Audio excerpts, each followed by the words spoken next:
So hello everyone and welcome to another conversation on corporeal architecture. And today I'm very glad to have with us Lily Robinson and Amanda Dowell. I will present Lily. I have her bio here, and then maybe Lily or Amanda can introduce Amanda so that we also get to know a little bit. So Lily Robinson, originally from New York, Dr. Lily Robinson is an architect, interior designer, and design educator living in San Diego, California. Since 2007, Lily is a full-time instructor at Design Institute of San Diego and currently working on her third book, Interior Design Research Methods, due out in 2021, published by Fairchild Books, a division of Bloomsbury Publishing in New York. She co-authored Research-Inspired Design and wrote Research-Based Programming for Interior Design, released in February 2020. So welcome. Nice to have you here. Well, thank you so much. I feel very honored, first of all, and I really do enjoy this conversation, and I hope it really is a true conversation because we're like-minded people who, we have experience with interiors and architecture, and we want to move knowledge forward. So feel free to interrupt me at any time. At the end of any slide, I might ask, are there any questions or discussions? So I've never had this kind of opportunity to talk about myself. And I was really inspired how most of the presenters started with a photo of themselves as a child. And I think that's a great way to start off any dialogue. So I will do the same. Let me go ahead. So today we have Amanda and I put together 40 slides. And so we're going to go through them very, very quickly.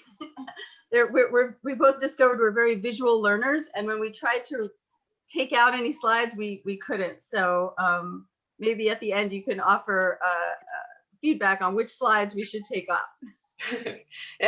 Could we just maybe hear about Amanda to a little? Oh yeah, so I was going to introduce Amanda at the end. Okay. But yeah, at the end. So we have it set up. Hold on, let me go to slideshow. Can everyone see the slideshow? Yes. Mm-hmm. So yeah, I was going to introduce her and have her introduce herself. I think it's really exciting. I mean, I thought this was a great opportunity for me to showcase one of my students' work. So my job here today, or my goal, is to inspire you. And in fact, that's my entire career, has been trying to get creative people to do research, or to kind of link up or fuse research and design or creativity. In fact, in my new book, I spend the whole first chapter, almost the whole first chapter, talking about creativity. And it's really weird talking about creativity in a book about research. So I'm going to start off today. So has anyone been to the Salk Institute? Yes, show of hands. Yes. So my background here on this slide is the Salk Institute. And first, I'm going to talk about my undying love for this building, but also how it inspires me, the design of it and the operation of it, and how I came to ANFA as well. So, okay, so this is my obligatory picture of me when I was 4 years old. And this is me here. Can everyone see my cursor too? Yes, yes. So at 4 years old, I was the first exposed to architecture with a big A. Does anyone know what this is?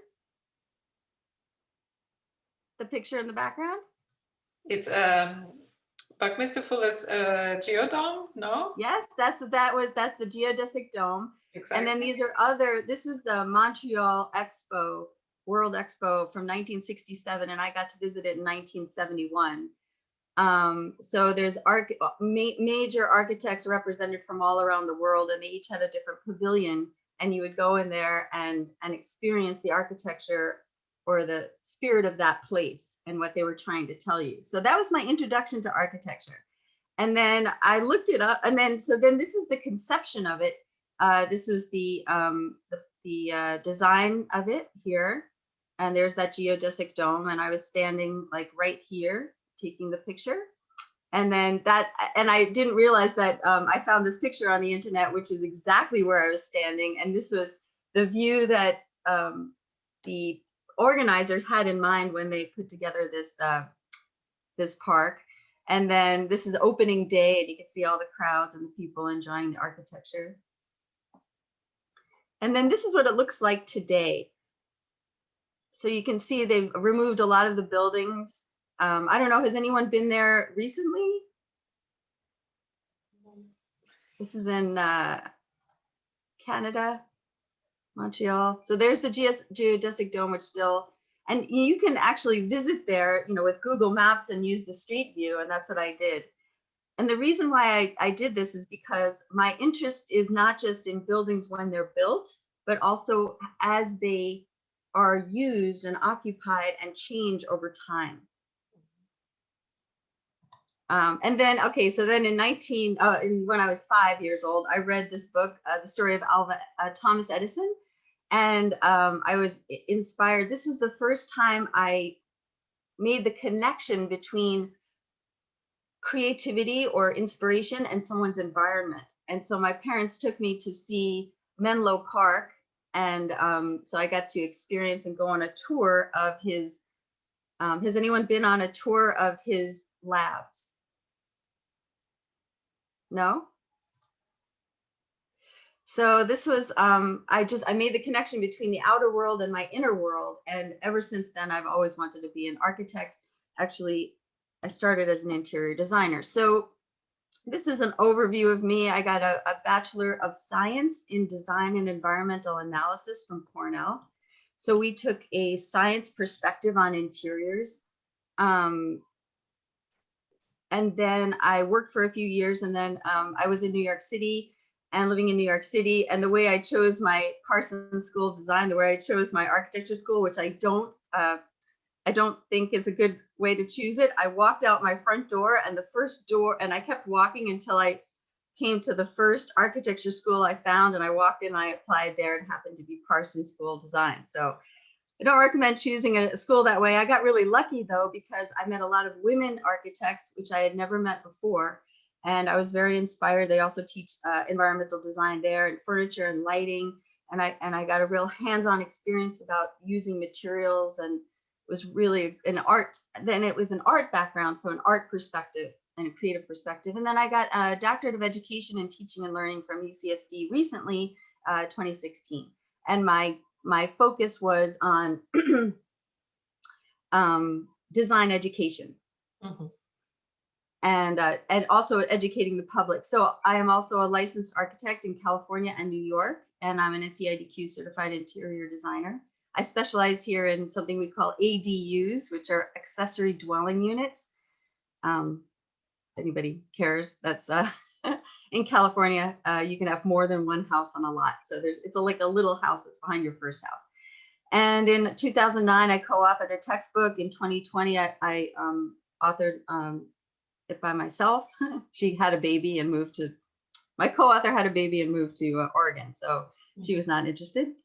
And then since 2005, I've been teaching at Design Institute of San Diego as full-time instructor. And recently it's a BFA program, Bachelor of Fine Arts. And recently we launched an MID program. So the student we have today went to the undergraduate, got her BFA in 2014, and is on track to graduate with her Master's of Interior Design in 2022. Oh, and then I have a poll, a show of hands. This is my next textbook that's due out next year. Which cover do you prefer?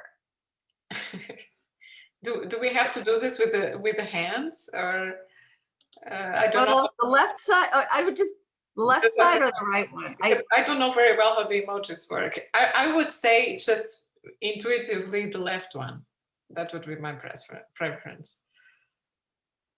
Yeah, so the left one is yeah, I think it's going to be the left one. We'll see if we can get permission, because I didn't take that photo. I took the photo on the right in the Guggenheim Museum, but I did not take the photo on the left, which is I think, Crandon, do you know which building this is? This is a library in, I think, Tokyo. Crandon is my colleague. Okay. I vote for that one, but I don't know which library it is. Okay. Don't you So have to get permission from the Guggenheim to use their interior? No, since I took the photo, I do not. And since you can't see any person's face clearly, I don't have to get their permission. Oh, Great. Yeah, it's typically the owner of the person who takes the photo is the owner of the photo. Isn't that weird? Well, some places prohibit photos inside, and that's probably why. That's a good point, though, Eduardo. Now you got me nervous. So my interest in design education also started in 2005. I've been giving tours at the Salk Institute, architectural tours, since 2005. And it's the joy of my life. If you ever come to San Diego, we can go on a private tour and see inside and out this beautiful building. So my interest in design education is both adults and children, both the design of the interior environment as well as the exterior. My major focus is social responsibility in design education. Not just environmental responsibility, but social responsibility. Use of theory and research. I take probably the opposite perspective, and I'll show you a little chart than most of the scientists that you see in the AMFA lecture, in that I take a constructivist perspective, and I highly recommend integrating qualitative research into your research, qualitative methods into your research, as well as quantitative.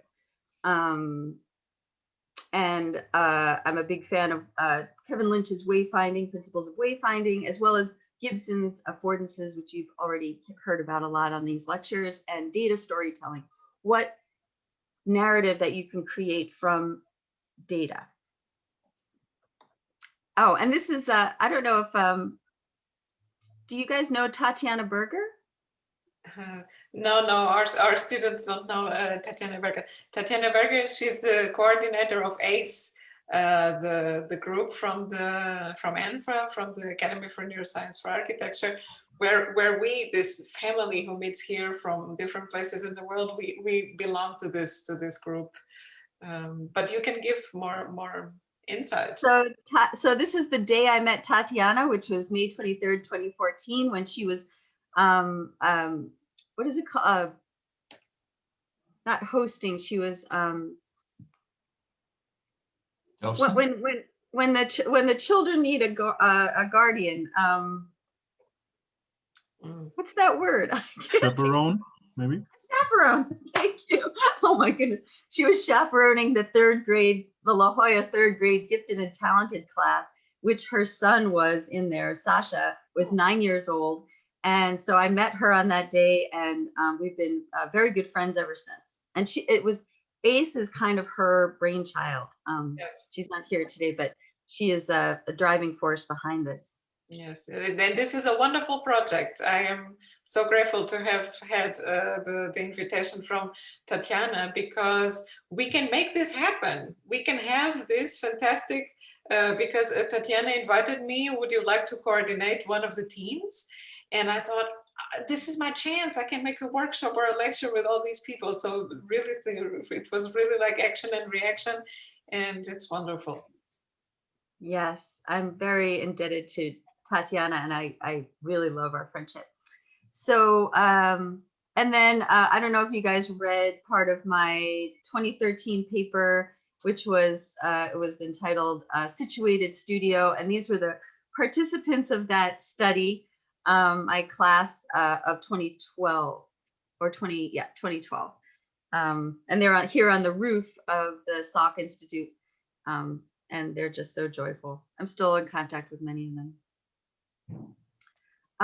And then my dissertation in 2016 was on tour guides of architectural landmarks. And part of my study was to observe architectural tours and then interview the people afterwards to find out what they had learned.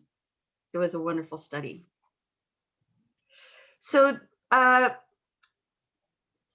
been very influenced by ANFA since its inception. Well, I came here in 2005 from New York, and I immediately was familiar with ANFA because they're part of Salk Institute. I don't know if you know about the background, but I have a few slides to talk about the history of ANFA. And of course, you have talked to Sergei Gepstein, correct? You remember Sergei? And so Sergei and I've listened to many of his lectures. He's a wonderful speaker. And so this slide is adapted from one of his lectures. It was a lecture from 2019 in which he talked about the history of the perspective of different kinds of spaces, and I loved it. So in his, and I kind of appropriated, but in his spectrum, and I thought this was very clear, on the left-hand side, you have the objective, mind-independent, physical or natural sciences, and this is the spectrum of research. And on the right-hand side would be more subjective, mind-dependent social sciences, and then the gradations in between.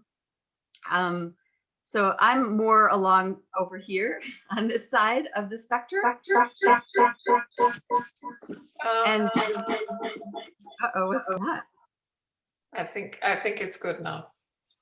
Okay, that's my mind going like that. So and then of course Sergei is more on this side, but his suggestion, and I thought it was an amazing suggestion, is that we meet in the middle in this phenomenal sensation and perception. So he also reiterated that that's where he finds the most interesting studies conducted. And so my goal is to move myself from the social sciences more towards the phenomenal, and to, of course, I mean, I appreciate the objective, mind-independent hard sciences, but it's very hard for me to study the hard sciences. I'm more interested in culture, language, imagination, and the experience of space from a subjective point of view.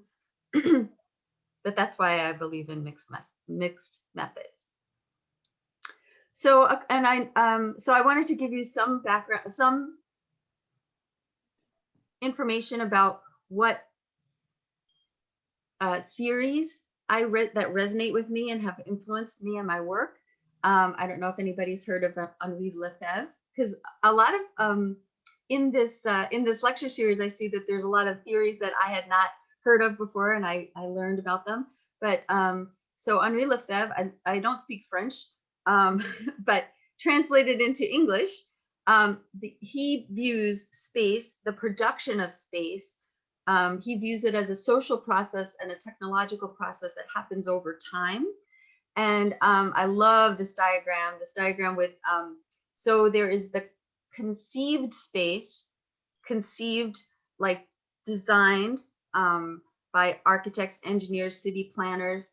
And then there is perceived space, and that is after something is constructed, how it appears to the person, or how it, perception, like what it looks like, how it feels. And then there's the lived in space, which occurs over time, which is how someone negotiates that built space and how they appropriate and how they use it over time. And so I love to look at buildings from this perspective. That it's never, just like my opening slides, there was a conception of this park, of this expo. There was the perception of the social, of the people attending, and then there is the lived in over time, what occurs in it, and it changes meaning, and it actually changes physical form. And Lily, maybe I just interrupt you here a little bit just to make a comment. I find it very interesting that you mentioned this, your interest in the lived space, especially in connection to this topic of memory. And I also find it very nice that you started with this, your first architectural awakening, so to say, at the expo. And also, I think Lefebvre also mentions this in connection to memory, this lived perceived space, and how over time also our estimation of these spaces can change, and we can reinterpret the memories differently. And before I forget, I just have to say that I also had a similar architectural awakening, because we had in Portugal an Expo 98, which was an opportunity to have new buildings from architects from all over the world, and also from our own architects. And I think that the experience of being in such an environment is something that can really bring out also this interest in the subjective perception of architecture. I think there's a strong connection between these things. But sorry, you just said that we could interrupt you, so now I couldn't resist. No, please. I would rather it be more of a dialogue than a lecture. I just happen to have a lot of pretty pictures. So so this is also another influence of mine, Bruno Latour. And the reason why I bring him into the discussion is because, well, he was an anthropologist. He's an anthropologist who got permission from Dr. Guillemin at the Salk Institute, who, by the way, is still there. I think he's in his 90s or almost 100, and he still has an office at the Salk Institute. And so Bruno Latour, an anthropologist, got to study scientists in a lab, and he published a very controversial book called Laboratory Life: The Social Construction of Scientific Facts, which most scientists don't like. I don't know, Eduardo, how do you feel about Bruno Latour? I don't know him. Oh, okay, that's cool. So in the introduction to his book, Dr. Jonas Salk, the founder of the Salk Institute, starts out, scientists often have an aversion to what non-scientists say about science. Scientific criticism by non-scientists is not practiced in the same way as literary criticism by those who are not novelists or poets. So he starts out by saying, you know, a lot of people, that there is a division between scientists and non-scientists, which have historically been this way. I do believe, though, that artists such as myself can be trained to be scientists, and that any designer can be a research-informed, well, yeah, there can be research-informed designers as well as design-informed researchers. And I do believe that they can come together. Interestingly enough, in the most recent publication, and I just realized this, the most recent publication, which was in 1986, eliminates the word social from the title. So it's just Laboratory Life: The Construction of Scientific Facts. And so I just wondered about that. The people don't matter anymore. So the social aspect was eliminated. Well, I think that takes away a very critical aspect of what he's talking about. I mean, scientists are people. Scientists are people who help construct facts by looking and doing empirical studies. But it's a social thing. It's not done in a vacuum without the contribution of a laboratory with lots of people. And I don't know why he took that away, because we don't construct scientific facts. We actually study nature in order to determine what could be a fact, but we don't construct facts. Well, right, that's exactly why he's an anthropologist, and he actually sees everything as being socially constructed. So, I mean, he does take a hard, but as knowledge changes over time, facts change over time. So I think that's where he talks about the social construction. But both Lefebvre and Latour are, harshly criticized by scientists. So just I know this, and not surprising. Yeah, Lily, I would love to add something, which is facts don't change. The interpretation of facts might change, but facts are facts. There are no alternate facts. Except in the mind of certain politicians. certain politicians, yes. See? So the next person I was that I would bring into the conversation as somebody who is influenced, two people who have influenced me is Jean Lave, anthropologist, and Etienne Wenger, who is a computer scientist. And together they came up with this theory of education, which I subscribe to, which is the notion of situated learning. And they say that learning is fundamentally a social process, not solely in the learner's head, but involves a legitimate peripheral participation, a kind of scaffolded engagement in a community of practice. And so in my world, everything is socially constructed, including facts, but that's okay. And it's based on it's based on another educational theory by Vygotsky, which is, I don't speak Russian either, but it's loosely translated as the zone of proximal development, in which we find ourselves within a community of practice, learning, even if we're like the apprenticeship model. We're an apprentice, and I want to say that I also the way that I've learned to be a scientist or do qualitative studies is I have been in a 17-year relationship in a peripheral engagement with the Salk Institute and ANFA.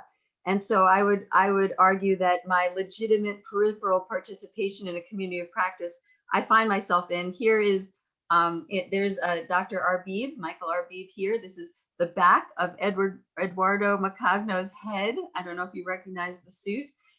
This is Tom Albright, Dr. Albright, who's a scientist, who's a past president of ANFA, and that's Juhani Palazma. And so I've gotten to sit in 17 years of scientific lectures. Also, arguably the most famous woman architect alive today, Billy Chen and Todd Williams. And I mean, many architects from all over the world come to the Salk Institute of the past 17 years. And here is Sergei Gevstein, along with Kenneth Frampton. We happen to bump into each other in the parking lot. But I have, hundreds of these type of encounters and interrelationships and discussions and wonderful knowledge I've gained from all of these people. As well as I've sat next to Eve and watched Eve Edelstein present, and I'm looking forward to her presentation next week. And other influences I would advise everyone to be familiar with. Michael Murphy, he's an architect in the United States, although he's done projects all over the world. And this is his TED Talk from 2016. Mass Design Group. I follow them on Instagram. And he was the first guest speaker of one of my favorite people, Paola Antonelli, who's the curator at MoMA, Museum of Modern Art in New York City. And she, along with Alice Rawthorne, has come up with an Instagram partnership called Design Emergency, in which they showcase architecture and interior projects that involve social responsibility. He was the first guest speaker. And then, ultimately, I think my mentor of my life is Lou Kahn, the architect of the Salk Institute, and Dr. Salk and their relationship. And I love, there's two of my favorite quotes from both of them. The first one on the left is, "A great building, in my opinion, must begin with the unmeasurable." Right? So that's your initial idea or Harti diagram or some kind of concept for architecture. Then must go through measurable means when it is being designed, and in the end must be unmeasurable. The design, the making of things is a measurable act. At that point, you're like physical nature itself, because in physical nature, everything is measurable, even that which is as yet unmeasured. You must follow the laws, but in the end, when the building becomes part of the living, kind of like the lived in space, it evokes unmeasurable qualities. And that's from a lecture from him from 1961.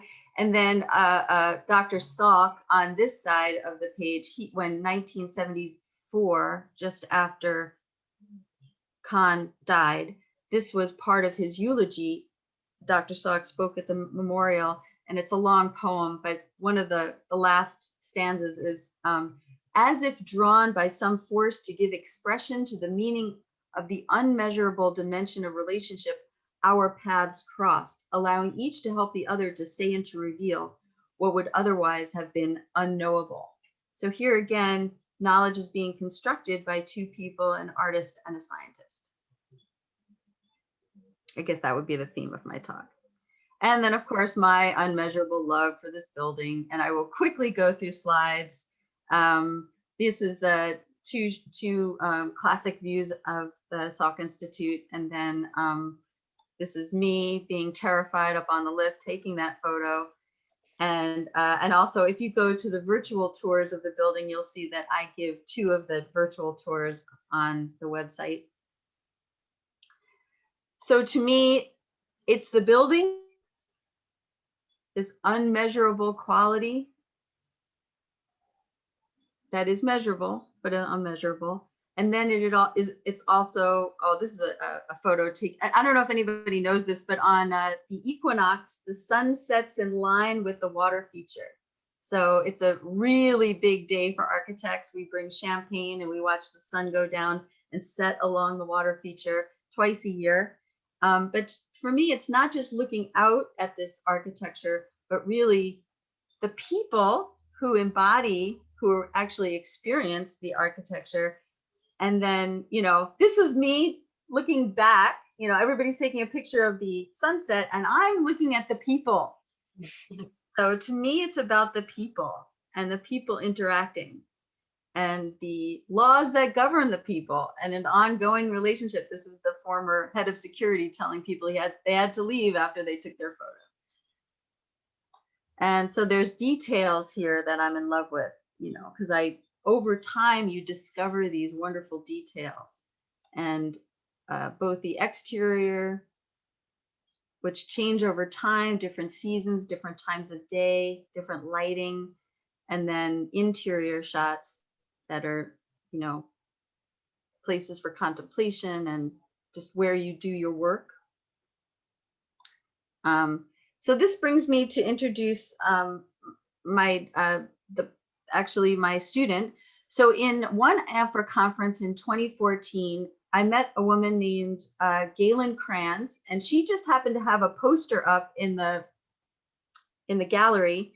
She wasn't speaking because she just had a poster accepted.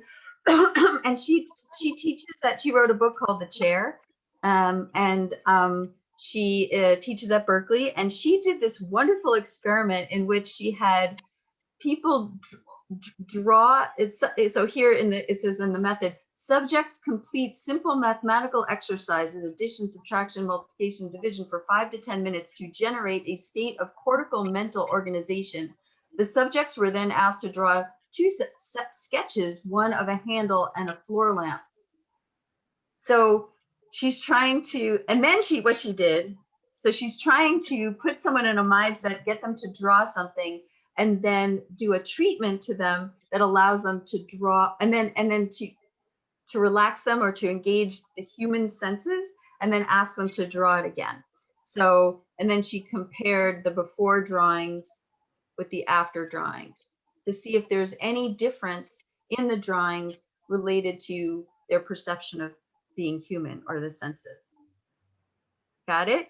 And I was always so in 2014, I saw this poster and I was like, wow, I would love if one of my students would take on this kind of activity or this experiential exercise and as a study for their own research. And first of all, for replicability, to replicate, can it replicate the same kind of outcome, but also as an exploration. So I'd like to introduce Amanda Dowell, who's one of our, because we just started this master's program last year, and so she's in the inaugural cohort.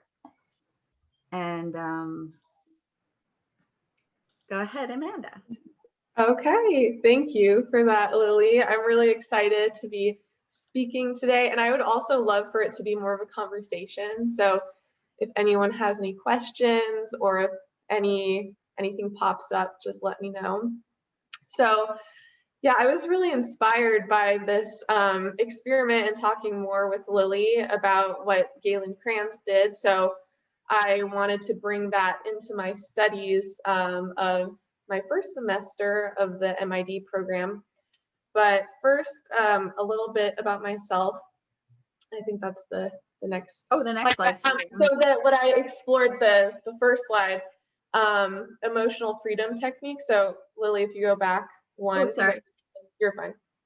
So the first semester of the MID program, I was exploring emotional freedom technique, which I'll talk about a little bit more later. I'm really excited about EFT because it's been a big part of my life. And has anyone heard of EFT before? I heard about it, but I didn't know about it in detail. So I'm really curious what you can tell us about it. Okay, great. Yeah, so I was exploring EFT and creativity because these have been topics that have really interested me for a while. So, okay, now Lily, you can go to the next slide. Thank you. Okay, so a little bit about me. I was born in Illinois. I grew up in the Midwest. That's a picture of me on the left, and that's my sister Hannah. And I think we were in a leaf pile, so that was probably during the fall. And I always loved drawing floor plans when I was a kid. Even before I knew what they were, I was obsessed with rearranging my room and just like thinking about spaces. And from an early age, I could also just tell how spaces impacted me and how I felt in different buildings and different homes. And when I was a kid, I always said I wanted to be an architect. And then I went into interior design instead when I went into college. But I've always had this love for architecture and buildings and spaces. And yeah, so then when I was 9 years old, my mom moved us over to Germany. So I actually lived in Tübingen. Maybe some of you know Tübingen. It's a neighbor city to Stuttgart. We are in Stuttgart. So yeah, it's close to Stuttgart. So I went to high school in Germany and I did my Abitur. I went to a Wirtschaftsgymnasium, which is so crazy now to think that I used to live in Germany, but it was a great experience. And then when I graduated from high school, I moved to Santa Barbara and started taking some design classes, some interior design classes. And I think before I went to Santa Barbara, I didn't really know that you could do that as a profession. And then when I took classes in Santa Barbara, I really fell in love with interior design and all the different aspects. So then I moved to San Diego to go to Design Institute of San Diego. And that's where I graduated in 2018. And now I'm excited to be in the master's program. I would like to be an instructor one day, and I'm really interested in research. So I'm excited that I get to experience more of that during the program. Okay, next slide. So during the first semester, I was researching how emotional freedom technique, EFT, affects creative expression and productivity. And I'll explain a little bit more about EFT in the next slides, but some of the questions that came along with this kind of overarching research question were, how do our inner, so our minds, and our outer physical environments shape our understanding and experience of creativity? And I just love this merging of the creativity and the brain. And even during my undergraduate, when I was doing the bachelor's, I was interested in the brain and why we feel the way we do and why our environments impact us. And just different factors that can change the way that we experience space. Also, I was exploring where our core beliefs about creativity stem from and what tools we can employ to enter a state of flow and experience greater creativity and productivity. So those were kind of the questions that led my research study. So the first part of the semester, this was the first pilot study that I did, and I sent out a survey through SurveyMonkey, and I was asking participants about their creativity, their beliefs surrounding creativity, and also what blocks their creativity and what creativity means to them. Because to some people, creativity might mean drawing pictures and using color and expressing themselves in a creative way. And to some other people, it might mean more problem solving and how they come to a solution. So really trying to understand what people think about creativity, what it means to them, and also what blocks their creativity and what might get in the way. And this was really interesting. And I thought that this might come out of it, but it was interesting, and it kind of confirmed what I thought might happen, was that judgment and pressure blocks creativity and kind of gets in the way. If we feel, if we put pressure on ourselves or feel pressure from other people, or when we're judging the work that we do, because it seems like over the last couple of years, when I've talked with people, it has come up sometimes where they either judge their own work or they're afraid to express themselves creatively at times because of this expectation that they have of how it should be. And maybe these beliefs come from childhood trauma or things that have happened in the past where they felt limited or where their beliefs were impacted in some kind of way. So. Or Amanda, sorry to interrupt you, but I had to think about all the internalized voices we have of former teachers and professors, yes, and so on, and also maybe expectations or trying to learn by adjusting to the expectations of a specific teacher and then becoming kind of disconnected from one's own creative voice. Exactly. Yeah, that really sticks with you. So when asked where their core beliefs about creativity originated from, that did come up, like preschool or upbringing or parents, and yeah, so that's a really good point. And then some of the challenges that they face at work or in school or with clients, the main ones were confidence, comparison, and stress. So that really stood out to me as well.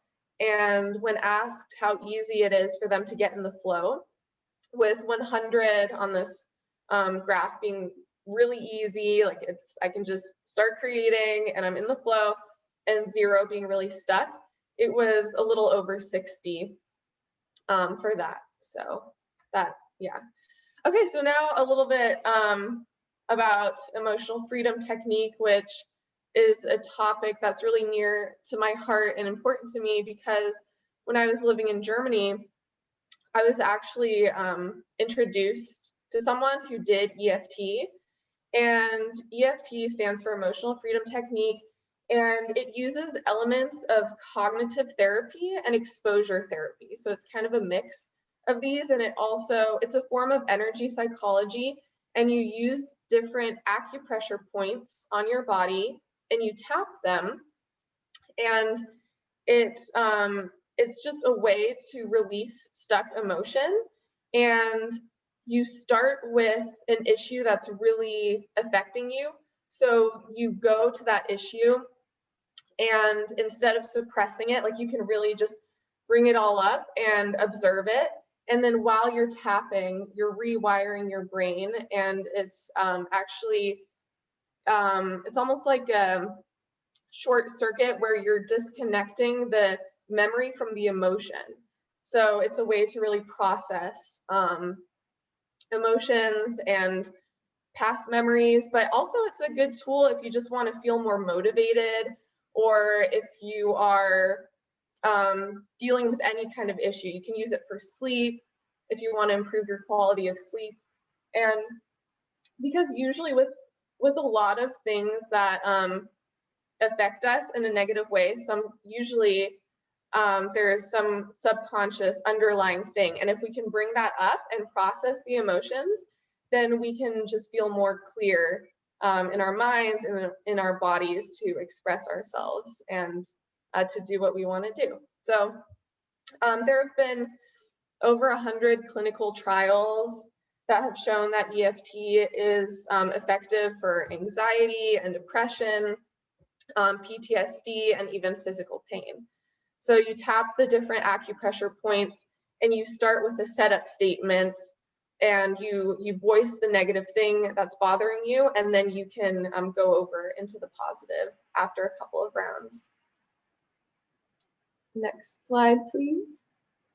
So then the second part of the study was actually doing EFT sessions with participants.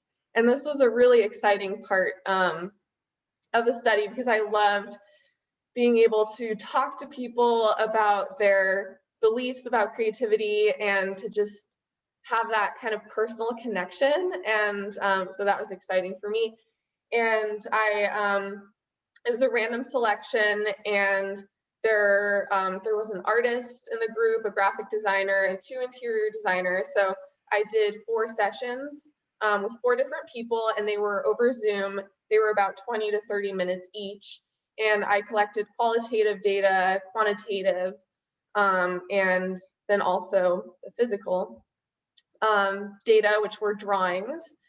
And how I structured the experiment was I had the participants draw a house for 2 minutes. So they just took a piece of paper, drew a house, and I asked them what the experience was like for them.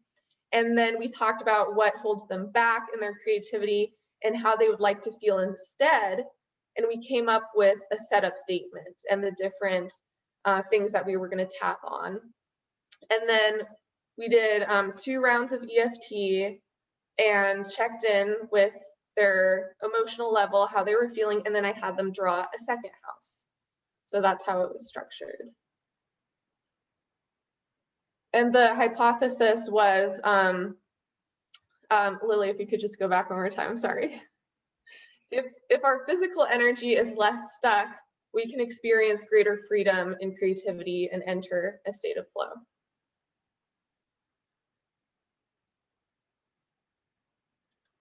So this is some of the transcription from the interviews, and it was very interesting and eye-opening because those themes that came up in the first pilot study, they were here again.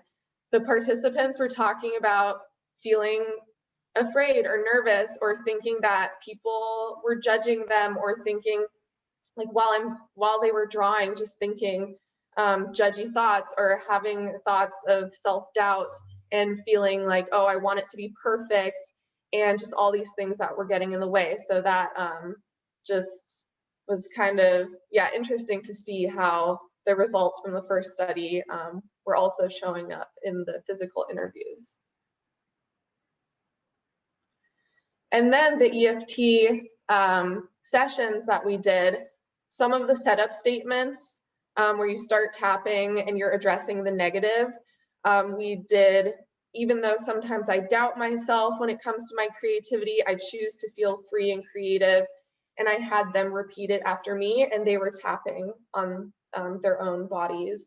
So another one was, even though I want my art to be perfect, I choose to feel at ease and confident. And then we tapped through all the negative stuff. Like, I feel so stressed out sometimes when I do art, and I feel anxious, and I'm afraid that people are going to judge my work. It's hard for me to express myself.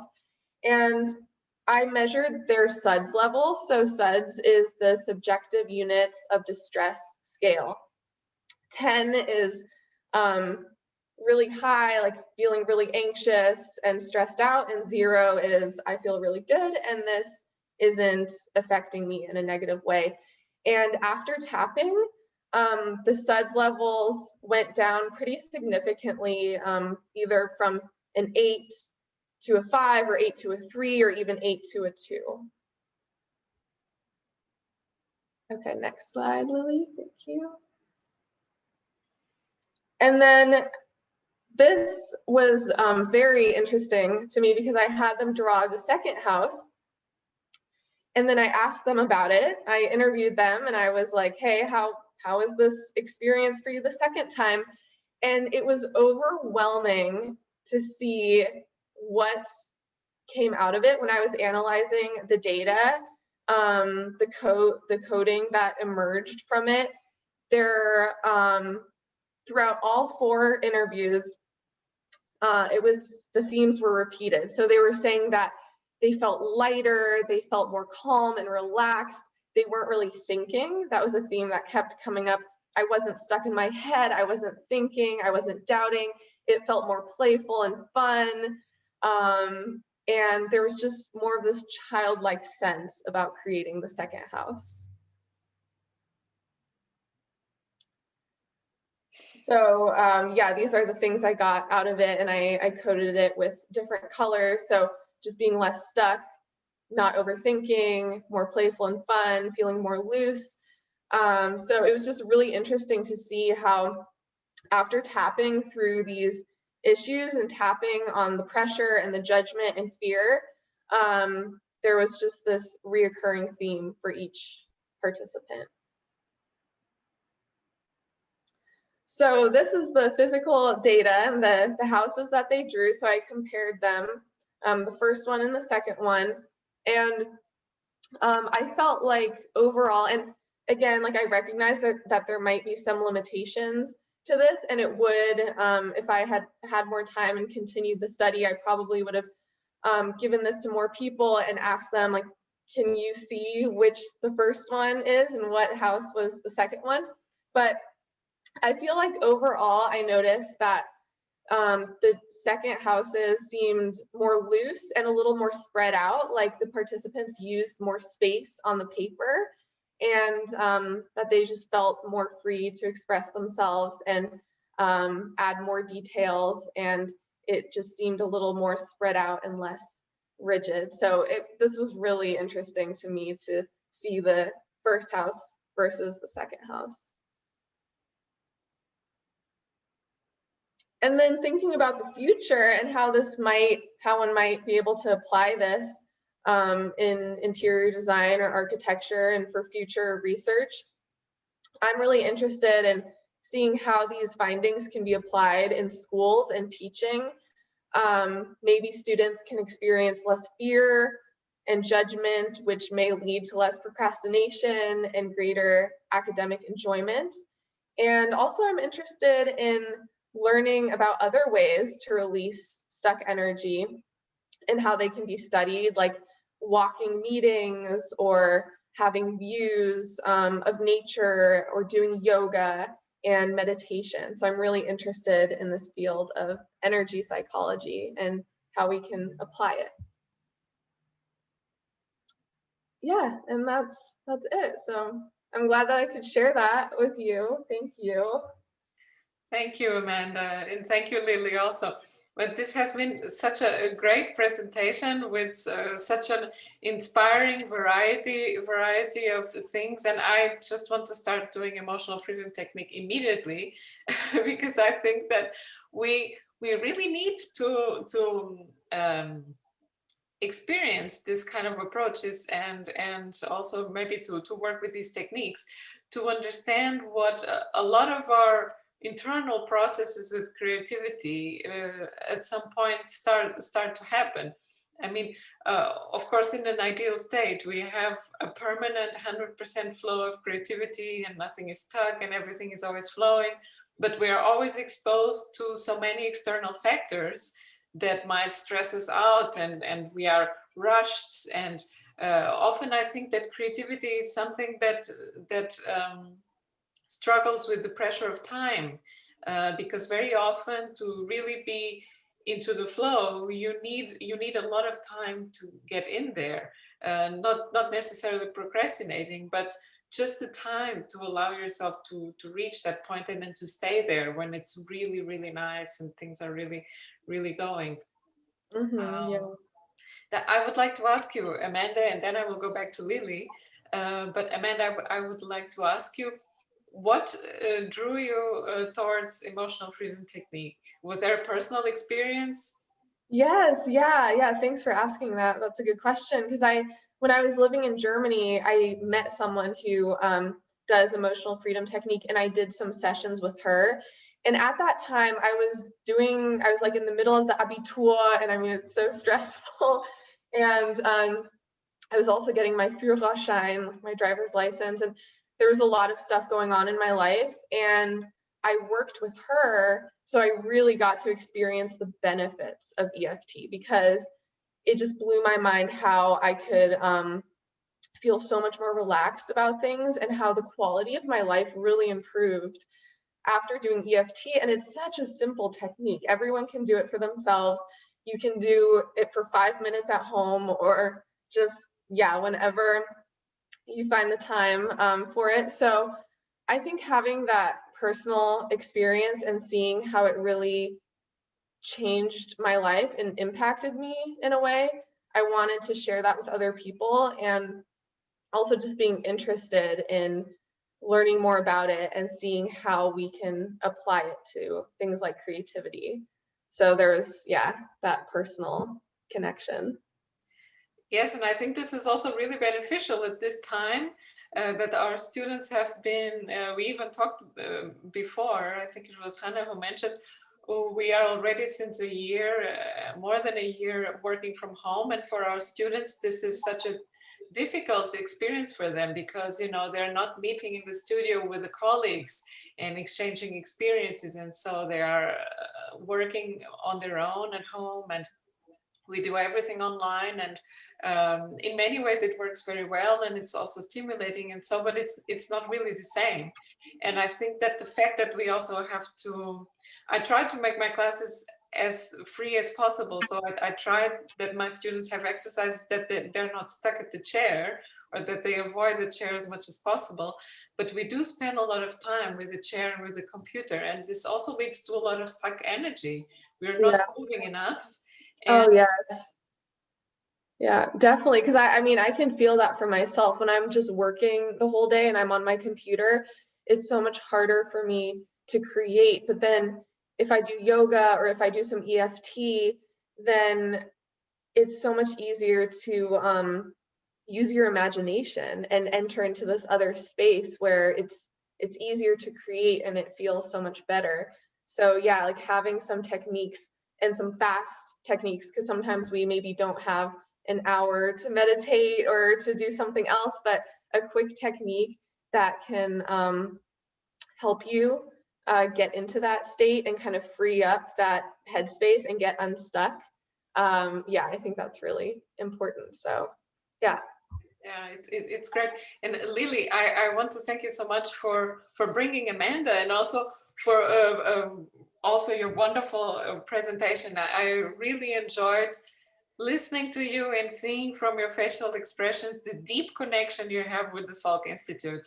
I think it's so marvelous to see that you talk about it as if you would talk about a close relative, or someone that you know really, really well. And I think that this is also a very personal and wonderful way to understand also your own interests in architecture and design from this qualitative perspective, which has much more to do with emotional connection, and also in connection to the topic Amanda just spoke about, this emotional and very somatic experience that we have of space, that it's something that stays in our body, that we experience physically, and this of course manifests and expresses itself in our attitudes toward the environment, and how we deal and how we relate to other people, and of course our creativity, how these things are influenced. And Lily, I found it so nice that you brought as a reference the work of Gerlenkrantz, because she inspired my work so much. I had already done my PhD with these topics of performance and architecture. I'm really interested in how we can work with the body and the body in performance to connect to creativity and to connect to space. So I can really resonate with both of your work. And when I finished my PhD in 2016, I was at the ANFA conference also presenting a poster, but it was not 2014, so I could not meet her. But I read her book, The Chair, and I thought, but this is exactly in the line of the things I believe in and that I'm working on. So I did this. I had to teach furniture design, and I thought, I'm going to teach a seminar about chairs, and we are going to build. So it was called Mean Chairs, and the idea was to build these mock-ups of chairs that don't allow you to be still, that kind of force your body to always be active, to keep your balance and so on. So I did mean chairs and tricky tables, and this was a tribute to the work of Feldenkrais, and we had just so much fun. It was really, really great. So I find it also so nice how these things meet, how somewhat unexpectedly we get to hear about these references.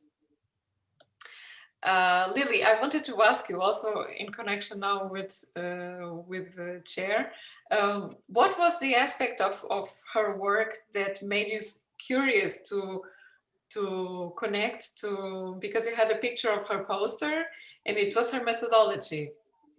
It was her methodology. Yeah. I mean, the thing is, I'm always looking at how to improve. Okay, so my focus is always on education. It's always on trying to get someone else to understand the importance of the built environment. I'm less, I guess, visually oriented. You know, a lot of architects seem to be focused on the visual. And a lot of scientists also, especially in ANFA, the visual, you know, everything is visual, but she offered another way of looking at it. And just when she actually talked about the method of she had each student put their hands on another student and just meditate, just feel their breathing, feel their heartbeat. And it was just the touch. And then, okay, now draw a handle. So it's no longer about what the handle looks like. It's kind of thinking about the person grasping the handle. And I know we talk about affordances as being visual, like first you see it, then you use it, then you know, then you cognitively, there's a cognition, you know, see, use, know kind of thing, you know. But in this way, it was like, okay, know, draw, see, kind of like that. And to me, when I was building, I built my house, like just finished it in January. To me, it didn't matter what it looked like from the outside at all. It mattered about what my experience would be going from my car to going upstairs, to going to my bedroom, to going to my bathroom, to going to my kitchen, and what I would see out the window and how the wind came through and how the height would affect my daily existence. And so it was really about, I really orchestrated the feeling, and then the built-in form grew. And other people looked at the outside and go, oh, you know, why is the roof like this? And I was like, well, come inside and you'll see. Mm-hmm. And to me, it's about feeling first, and then the visual comes. So that's what I really liked about. And she's a very spry woman. She's really into yoga. She's really in her body. Yes. And I'm not. I'm in my head. I'm not. I haven't been to a gym since the late 90s. So I am not. I'm very inspired by those people who really embody their body. Now I really live in their body, through their body. And I just and also I'm my view of research is that anyone can do it. I try to encourage my students to research what they're really interested in. And that's why, you know, I could have brought someone who liked doing something else, but Amanda loves loves the idea of creativity and the space. But I have many students who did completely different kind of studies. And I should let you know, these are just pilot studies. These are not formal thesis level study. Actually, Crandon is heading their next stage in their independent studies. So this is just practice at how you collect data, qualitative data, turning it into quantitative data. So this is really just an exercise like playing the piano. It's, to me, research is everywhere, data is everywhere, and it can come in any form. So anyway, that's why I was inspired by her, because she embodied that kind of spirit. Lily, I also found it really interesting because I read your paper, your thesis, Situated Studio, and I read it in one afternoon because it was, first of all, so enjoyable to read. It was like having a conversation with you. I could play your voice in my head and go through, and it's like I'm having a talk with Lily, and it was really so much fun. And the way you describe also the experiments with your students, I could really imagine. And I found it really wonderful that you manage your studio in this way, that the students have a lot of agency. They choose their own tasks, and they go out there in the world and self-organize. And I think that this is wonderful because you really encourage their autonomy. Yes. Can I make a comment about Sure. where empirical, observational, and then experimental changes? And I think this is very important for what AMFA seeks to do. So we seek to be at the edge where we're seeking validated research. And Lily made a great point that these are pilot studies, and I think pilot studies are very important. You set up a couple of extremes and you see whether or not your measurement method is valid, and if you have a chance of getting meaningful results. And the meaningfulness of the results comes after the analysis. So I was really interested, for example, in how Amanda is going to take the results of those 4 subjects where she sees a theme that she thinks she wants to explore, like she thinks she's seeing more freedom of design after the intervention. And so then now how do you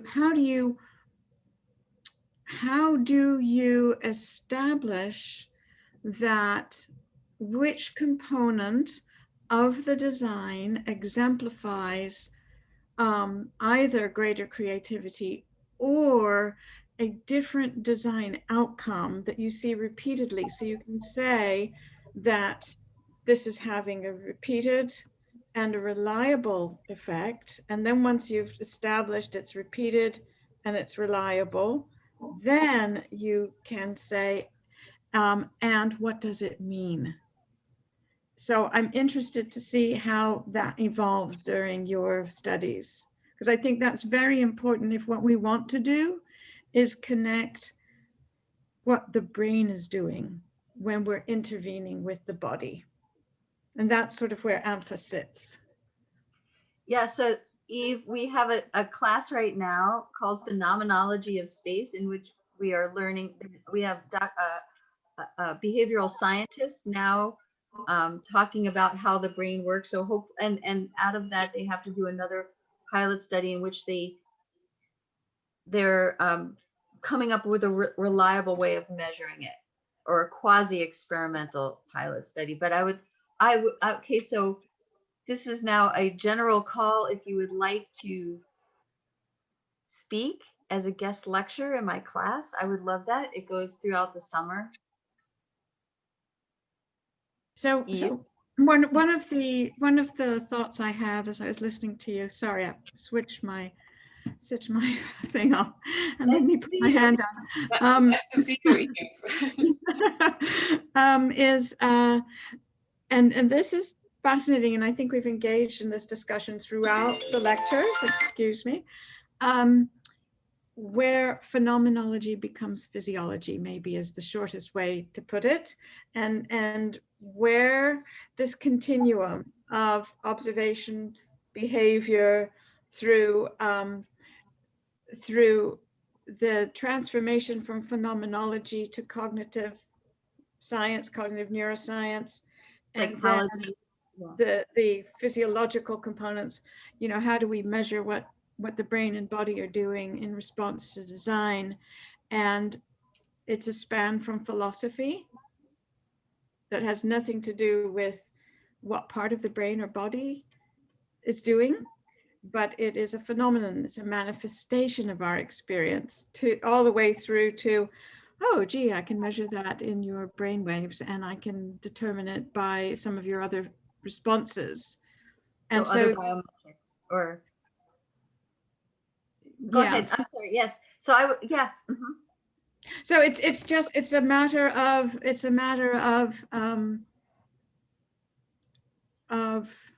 being careful that we don't represent finding as facts, because we've just lived through a year and a half during COVID of the misinterpretation of information. So I think we all have a responsibility to make sure that we represent appropriate, and scientists are trained in this from the very beginning. And if you read our very boring papers, what you'll see is we begin with the background and the hypothesis. Then we do our study. Then we say that what the results are and what we think they mean. And then we have a section on the limitations of our work. And I think that's really important, so that we don't again encounter disbelief in facts, and understanding that we're not pretending that our study of 20 people is telling us about the entire universe. So I think that's very important part, so that we maintain the credibility of our work, and we bring our disciplines together. All boats rise together. And I absolutely agree with you, Eve. And yes, this is not a thesis level study yet. And yes, I think Amanda is fully aware of the limitations of the study. Yeah, absolutely. Yeah, absolutely. But I really, because my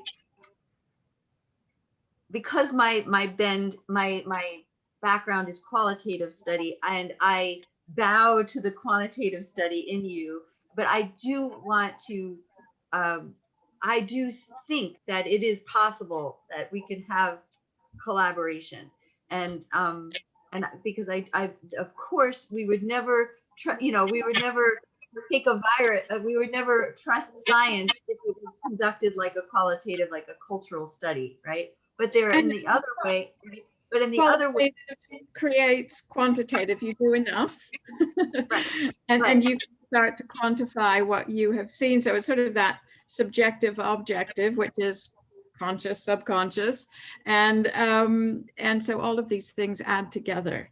Yeah. And being an anthropologist first, I observe as well as measure. Oh, so nice. It's really important. I would like to also add something here, because in my work and research, I can't really differentiate which part is more important, if it's the qualitative or the quantitative, because I think that actually these both approaches can inspire each other very much.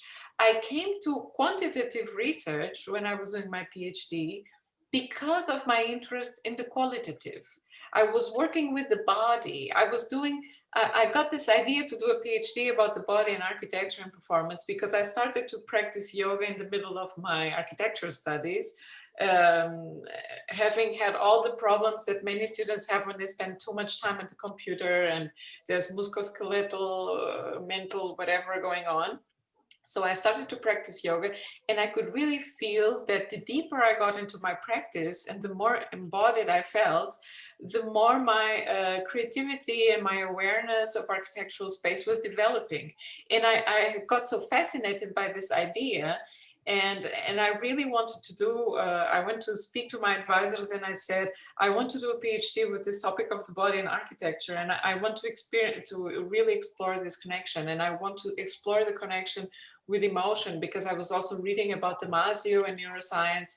And then for me, it was really like a million light bulbs in my head were going off at the same time, when I could realize that actually these experiences that we have, that we identify maybe as subjective or qualitative, they can also be approached through a scientific approach, that you can measure these things. And this is what's also so interesting about what we are trying to expand with ANFA, is that we have methodologies and we have tools that are still perhaps unprecise and not completely unreliable, but they can lead us towards a direction where we can actually extract some facts. We can also extract some conclusions.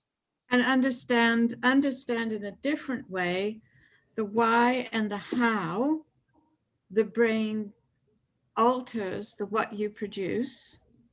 And with, why do we want to understand that? We want to understand that so that we can utilize that knowledge.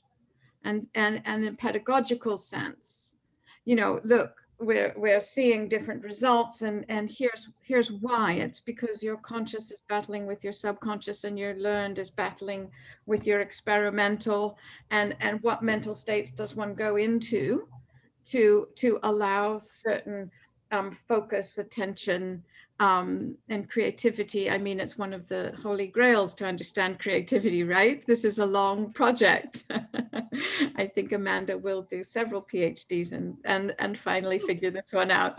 But understand that, people say, why bother understand? Why do I need to measure this? I just need to know what the phenomenon is. The phenomenon is I have this incredible mental effect. Why do I have to measure it? And that's very much from the sort of 1950s, is in the era of you ring the bell and the dog salivates and we don't need to know what's inside the brain. Well, since we started developing imaging so we could see an MRI in an active awake person, for the first time we could see inside the brain, not in a pathology where someone's brain was damaged, but actually see inside actively and with EEG. So now we can say, oh, look, this center is not, that we thought did this, is not functioning, but this other center is. Oh, and by the way, they're all connected. So this helps us to understand the why. And I think it also can create some cues and clues to explore the results that Amanda's bringing forward, based on some of what we know about neuroscience. It's not trivial, but I think it's the combination. And I agree with you, Lily, and I think it's true of any study. If we just measure the one thing, we're only measuring the one thing. And if we want to know humans, let's see how they behave, as well as how they perform, as well as how their body functions. And then we have a greater chance, I think, of seeing why phenomena exist. And I would like to ask our students to also participate, because we are very lucky that we can have our friend specialists here, but we are doing this for you. And I am sure that you have a lot of questions, or at least some thoughts that were intriguing. So please. Yeah, just a comment. It doesn't even need to be a question. Okay, good. In that case, I'm going to go forward. Well, first of all, thank you so much for your talk, Lily and Amanda, especially. I've never heard of your study or that field that is there to study. So thank you so much for that. And Lily, I especially wanted to say thank you, because we had a course this afternoon where we talked again about architecture and what architecture space is and stuff like that, and never once it came up that actually we people are part of kind of like the architecture. So I just wanted to say a big thank you for that, because it was kind of like eye-opening to me that throughout, I think we talked about 3 hours in that course, and never once it came up that we as living people are actually part of an architectural space. So thank you so much for that. That's one of the number one things that when people go on a tour, because I've given tours to, I don't know, 50,000 people. students of all ages. And one of the #1 things that I hear from architects is they're shocked to see scientists working in the labs. and they always want to, and you know, sometimes we have the scientists talk about what it's like to work in the labs, and the architects it's like, you know, because they always see just the picture and they wait till there's no one in it and then they take the picture. To me, it's beautiful when the people are in it. And maybe the labs are messy, you know. There's the labs are messy. The labs are messy. They have to be. I have to tell you a story. I'm sorry, I have to jump in. I run Clinicians for Design. This was founded because for 10 years I was going to design conferences and healthcare design conferences. And I would always ask my audience, how many of you have ever had responsibility for a patient? I don't care if you're a social worker or a surgeon. And there was always less than 5 people in the room. And in a conference of 4,000 people, there might be less than 10. So we were giving a talk, and this was in the UK, where this is much easier. And we showed photographs of what it's really like inside an operating theater. And I can tell you, it does not look like those beautiful photos that you see of the patient room with nobody in the bed and nothing connected to a human being to keep them alive. And it does not look like those beautiful photographs of an operating theater with blue lights on and nothing happening. And so at the end of the talk, when we showed them some reality, not full reality, not everything, one of the people in the audience raised his hand and he said, I've been the head of one of the world's largest architectural firms, the head of healthcare for 26 years. And the only time I've been in an active operating theater was when my first child was born. So we invited the entire audience to come into my colleague's operating theater. She said, you can come into my theater anytime you like. You contact me, you let me know. 1 year later, we were back at the same conference giving the talk. And I asked her, how many people contacted you? None. Not even the architect who had been doing healthcare for 26 years. And to this day, when I bring doctors into the room to talk about what needs to change and why, and how it impacts them, even post-COVID, when we all have seen the photographs of doctors in tears, doctors struggling to help our patients, I still am told, no, we know how to do this. We don't have to change this. So there's a real effort that's needed to take your curiosity and say, let me be a fly on the wall. Let me follow you like an anthropologist. Let me just sit in the background and observe and watch. And then after you're done doing what you're doing, maybe I'll ask you some questions, but let me watch you. And it's, you know, I've given a TED talk that Save Lives by Design, and it sounds very dramatic, but it's not dramatic. It's very real and it's very necessary. And I believe this is true for every aspect of design, because I've heard the same thing from people doing commercial architecture now, post-COVID. How should our workplaces change? We actually need to watch. It's not just, you know, we create scenarios. Oh, that's a computer-based worker. And oh, that's a leader that they interact in meetings. It's more than these simple scenarios.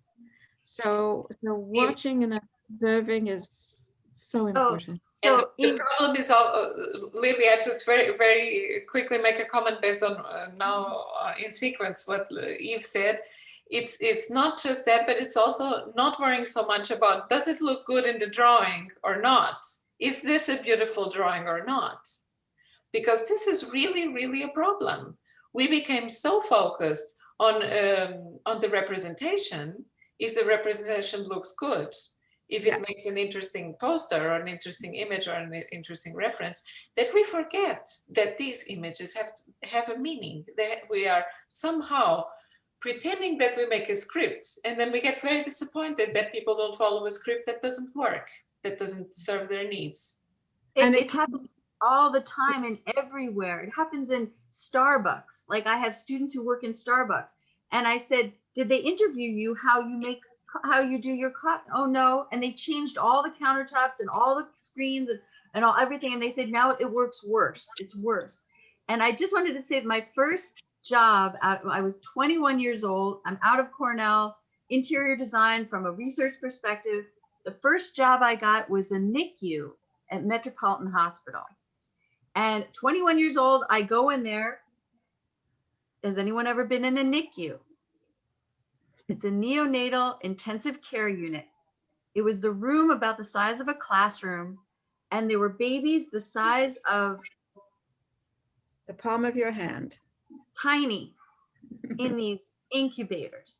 And my job was to measure every single outlet, every single piece of equipment, and to interview the nurses who were interacting with these babies. And also, you know, and to observe the mothers coming in and the fathers coming in, and everything that you think you know about interior design just goes right out the window. The current trends and the colors and the artwork and the fancy light fixtures, none of that matters. It was, how do I help these people save these babies? And the quality of the light and what is dangerous and what is not dangerous, and you know, what is slip resistant, what's not slip resistant, what kind of flooring, what kind of seating, what, you know, it was, nothing was about what you would traditionally think is beautiful in a drawing, right? And Lily, and there's no reason with that knowledge that it can't be done beautifully. One does not exclude the other, one actually adds to the other. And particularly in healthcare, when I started doing architecture after I did clinical and research, people said, oh, a lot of people don't go into healthcare because they want it to be beautiful. And there's nowhere more important for it to be beautiful. I mean, it's the most spiritual place, it's birth and death, right? And it's the most important place, and it's where people work, and it's where people rest. So it's every type of architecture. And there's nowhere that beauty is more important than in those spiritual settings. So you're very popular, Eve. I set an alarm to make sure I was at the meeting, and I haven't gotten around to turning it off. I apologize. I thought it was people, your fans. So I would just challenge everyone that when you are an architect, I mean, because I've worked on every single type of project: healthcare, schools, psychiatric centers, prisons. I've worked on, well, now I specialize in residential. But the thing is that this sensitivity to the people who are there it doesn't have to be healthcare. If you're renovating, as I said, a Starbucks or or someone's home, you can still have that same level of sensitivity. And it does not preclude creativity at all. The more research you do, the more creative you can be, because then your concepts are derived from the knowledge, and they resonate more with your client, and they're more beautiful sometimes because they last over time. And probably, Lily, the relationship with the client can also improve, because then the client feels that there's a level of knowledge that supports these creative suggestions, and there's a kind of foundation of trust which can be built also upon that. Because when I think that on a very empathic level, a client will feel when something is just something that someone is trying to talk me into, or something that comes because there is a deeper concern about doing something that is purposeful and meaningful. Right. I would never say, trust me, I'm an architect, or it's my way or the highway. It's never like that. It's never like that. I've worked in synagogues and temples and churches. And when you actually hear the rabbi saying, oh, we put this here because, and we need this window here because, and it's not like he's wasting his money. He's actually, when you hear your client telling your concept to another person, then you realize you've done your job. And yeah, and clients love to hear their own words back to them. So when you're taking information down and someone says something very poetic, like I had a client who once said, well, I want my addition, my house addition, like when I want to be, like when I go into the backyard, I want to be on vacation in Bali. So it's like, okay, what does it mean to be on vacation? What does it look like? What does it mean to be on vacation? What does that spatial configuration really feel like? And what does that will that allow her over time? And often it's not exactly, what it looks like in a magazine. That's it's an unfolding of spaces that might not be able to be captured in a photograph. But someone feels better because they're in that space. Mm-hmm. They can perform better because they're in that space. They can sleep better, they can eat better, they can socialize with their children better. There's just something different that happens in that space. And I think that's so important. That's a social responsibility we have. Yes, absolutely. I think I also found it very nice because in one of the papers you gave us to prepare, you also mentioned that a space can help bring a couple closer together, and I found it. This is an interesting. I found it very moving because I think that this is very true. You can have a space which encourages people to be on their own corner and not interact much, or you can have a space that encourages spending more leisure time or having more conversations and not just being distracted. And I think that this is also something that when we think about design, we should really think about more profoundly, because I think we have some things which are also somehow competing with architecture and competing with interior design, because we are so exposed to technology. We have all these distractions with the phones and the computers and the iPads and so on. And all these things they're designed in a way that they're so immersive that we get so dependent on them that we very easily forget about our surroundings and to connect to our surroundings. So I think that also probably more and more in the future, we need to use design as a way to bring us back into the material world also. Yeah, in the computer, there's no pollution, there's no garbage, there's no deliveries, there's no confusion, So to know where the front entrance is, to think about, how does someone enter my building? How does someone exit my building? How does garbage leave the building? How do deliveries come to the building? I mean, these are things that I ask a student, they're beautiful drawings. I go, just take me through someone throwing out the garbage. And then all of a sudden they go, oh, forgot about that. Or take me through a person. How do you keep this? You have this building, this beautiful building, but where's the security? Or and by the way, that's not a criticism. I'm not saying that this is wrong. I'm just saying let's add another layer of consideration. Exactly. Because the people who work there. Oh yeah. So any other comments? Or I could spout. No, it's wonderful to talk. But I just saw that Arno for some time has been very thoughtful and nodding. So I think he would also like to say something. No, I'm just enjoying the conversation. I was like Mario in the course this morning where we talked a lot about it. And actually there we had a little talk about how personal feelings can also be. So when you said your client wanted to be on vacation in Bali, I actually had a really similar thing that happened to me. I was doing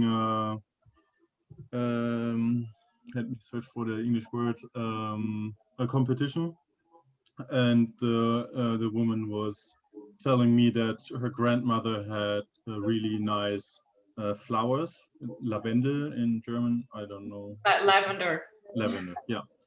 So her grandma had that lavender, and so she really loved the idea of lavender, and so I put that in the competition, and she was really happy. And so I really connected with you saying that you have to listen to people and to just yeah, get to know them and use the information they give you. So yeah, I really appreciate it. Thank you. Yeah, I think that we often complain that relationships with the clients are difficult and so on and so on. But I think that we architects, we also learn on how to be difficult with the clients. I mean, you have to somehow find the appropriate balance between two things, because often you as an architect have a knowledge that the client doesn't have, but the client has, of course, the power of decision. And sometimes it's really difficult when you know that your insight would bring something really good and the client is too resistant to pick up that idea. So I think we always have to find good ways to negotiate about it. And I think that to be empathic is the best way to go through these communications. And respectful, and also compassionate, respectful. And, you know, it doesn't mean you have to compromise on your own artistic abilities. It just means, you know, how can you translate this so that they can understand what the benefit would be? Mm-hmm. Yeah. And to use data as benefit, you know, like that's evidence-based design, right? So you're giving them a reason why. For some people, the reason why could be, oh, so then, you know, when you look out this window, it could be something that is there.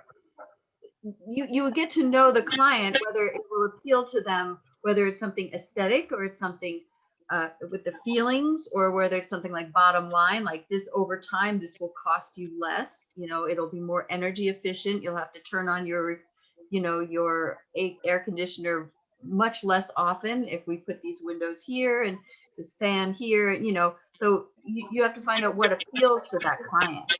And so, like, I have a client right now who's a math teacher, so she's very like bottom line. And so I said, well, if you make so we're redoing her whole first floor, and it's just the way I have to talk to her is different than I would talk to someone who is like an artist or something. So, but I mean, I don't think one is, and to be compassionate towards that person and to understand their point of view. But it doesn't mean that you have to compromise your own vision. No, I think it really has to do with intelligence, to have the intelligence to be able to understand the other side, be compassionate with the other side, and really be able to have a conversation. I mean, it's intelligence in this more expanded way that involves emotion and thinking and everything together. And maybe it's also connected to creativity.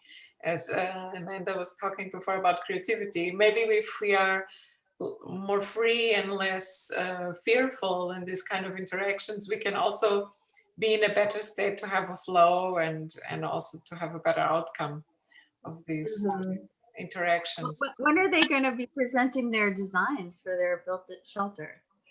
This will be at the end of the semester, so somewhere somewhere in the very end of June.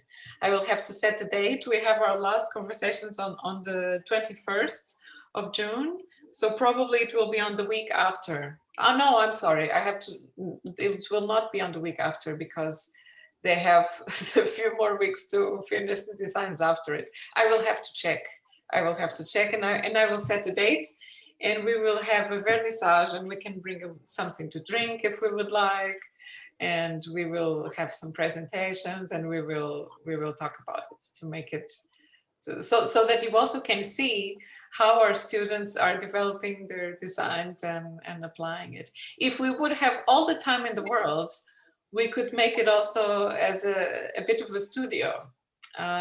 Lily and Amanda, I don't know how much time you have now the moment, or because we are already a little bit over an hour and a half, actually. Yeah, it's, well, are there any other questions or? Well, I would just suggest if any of you would like to show what you have from your project and have a mini consultation, you could take maybe the chance. Would it be possible, Lily? Yeah, sure. I have to actually, I don't know about Amanda. Today I have freelance projects. I have to file something with the city of San Diego. Okay. Yeah. But I have a few minutes if anybody wants to show me something. If Yeah, I think I probably have to head out. I have to start working now and probably go into the office. My schedule is always pretty flexible, but I'm headed into the office today. But I'd love to see them at some point. So could I come to the final presentation? Absolutely, yes, of course. You will are also invited to the vernissage. Absolutely true. Well, this was just a spontaneous thought, and would be just a 5-minute thing. But if you wouldn't like to, or if you, if anybody wants to, I mean, we could take it by to Amanda. But I would be, well, or I don't want to put anyone on the spot. Okay. Just I would just ask you to consider who's occupying this space and what it means to them. Okay. So maybe we finish for now. I think it's okay. But it's a pleasure talking to all of you. I think this conversation, because of the pandemic, this was possible, right? So I really feel like I'm connected, and also know that if you ever come to San Diego, you'll have a place to come visit. Great. So yeah, thank you. This was really inspiring. I love the conversation. I love hearing from all of you, and I'm glad that I could be here this morning. So thank you, everyone. Thank you so much, Lily and Amanda. It was really good fun, and also deep thoughts on many important topics. And I think our students were also very inspired by a lot of the thoughts we had here today. Thank you. Okay, and Amanda, you're always welcome to join us in our conversations in the next weeks. Yeah, I would love that. I'll definitely do that. Thank you. Great. Okay, so thank you so much for being here, all of you, and we see us next week with Eve. Bye-bye. Bye.